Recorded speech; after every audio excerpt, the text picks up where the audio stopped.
Welcome back to the yard where faith and sports collide. I'm here with our guest today, Laurie Byrd, former professional basketball player, former WNBA coach, as well as current college coach, but just all around awesome gal. Laurie, thanks again for joining us today. Thank you for having me. So this is my favorite part of the show, Laurie, I know. where we get to talk about faith. And this whole show is about how faith and sports collide. So I'm just going to ask you, Laurie, how have faith and sports collided in your life and in your world? Well, giving me the opportunity to, like how I think I was telling you earlier about Athletes in Action, when I was able to go with a Christian group overseas to play ball, and having that opportunity to see just another country and how they were poor, and that actually how I won myself into the Lord when I was over there. So for those of you guys who don't know, Athletes in Action is an organization, a Christian sports organization that creates these teams that go around and compete with different people around the world. And through competing, they also get a chance to love on them, share the gospel. And what's nice too is not only are they sharing the gospel with the teams they're competing against, but in your case, the athletes that join them, and they take high level, even professional level athletes, right? Yes. But they also minister to the people that are on their team. It's a great way to know the Lord. And we're able to tell our testimony. Okay, so you went on a missions trip with them, played in the Philippines. You saw kind of how the poverty that was there, right? But then you got to work with these group of people that loved God. And through that, you got to get to know who God was and faith in Jesus Christ.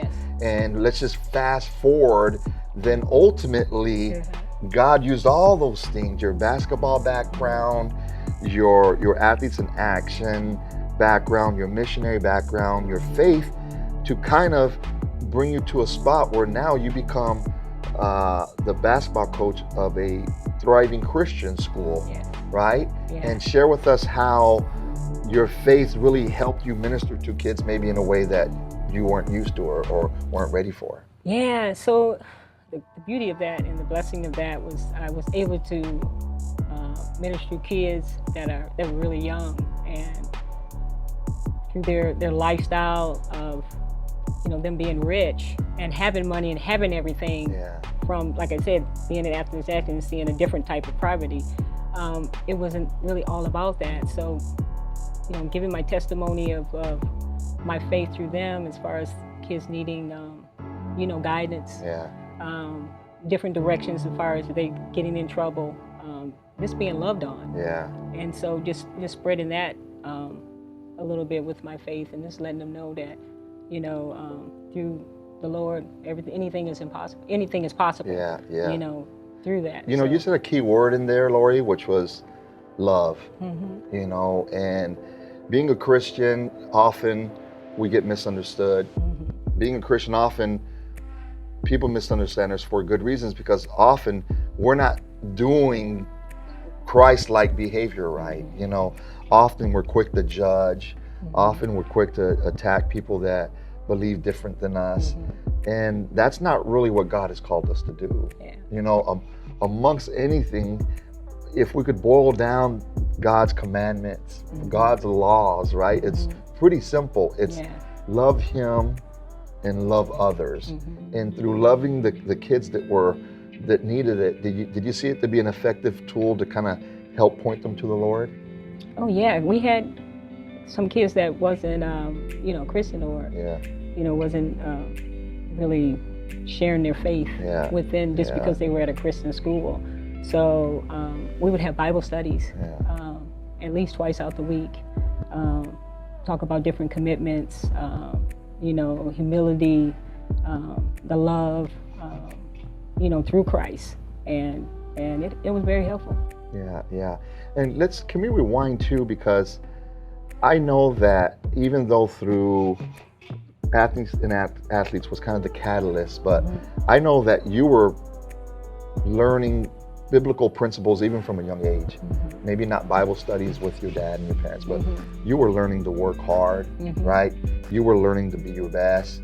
You were learning to give passion to something and really give your best to it. So those are even though those may not be Bible studies, what I find very interesting, Laurie, is all those principles that are used that yield great success all these principles that the world's using are biblical principles, right? And share with us some of the principles just in your family that maybe weren't Bible studies, but I was wondering, how could your family accomplish what it accomplished? Because certainly you guys were athletic, but the amazing things that you personally have done, and then your cousins have done, and your brother has done. What in your family was taught or displayed for you guys to accomplish those things? I think the work ethic, being committed, and believing in believing in your abilities, and to, portray those out there to your fullest. To work hard 110%. No matter what. And I think the biggest thing was to believe in yourself, and to know that you have a lot of God-given ability to use it the utmost.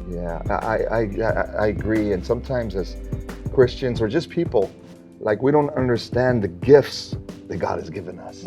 And I love a verse in James, Laurie, where it tells us that every good and perfect gift is from our Father above.